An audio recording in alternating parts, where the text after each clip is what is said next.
Peter's kindly agreed to assist us. He's just recovering from a pneumonia.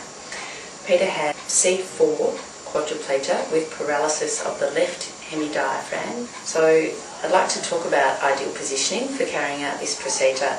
It's much easier if the patient is in supine. It's quite difficult to assist cough someone on their side, but you can do it if you need to. It's just hard to generate as much force if a patient is inside lying.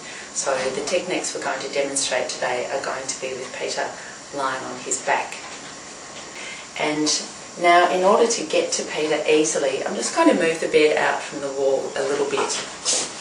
Make sure the brakes are on the bed so that it's not going to move when we're pushing on his abdomen. Have the height of the bed low so that you can get your body weight over the top of the patient to make the task easier. And also it's good, if the person can tolerate it, to tip their head down so that gravity is assisting with the removal of secretions. You right if I put your head down, Peter?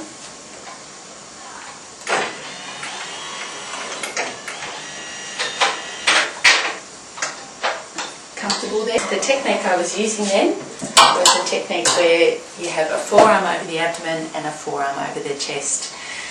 It's important when coughing to just remember that you don't need a forceful thrust all the time. Sometimes just a firm compression can be very effective. So the technique is, ready, Pete? Mm-hmm. Here we go, big breath in and again.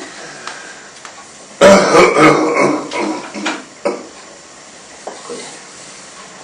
So I'm leaning with all of my body weight over the top of his body, and at the bottom of the compression I'm giving him a little bit of a shake, which helps to tickle secretions up a little bit further.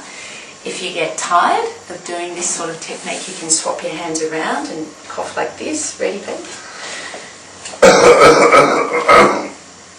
Again.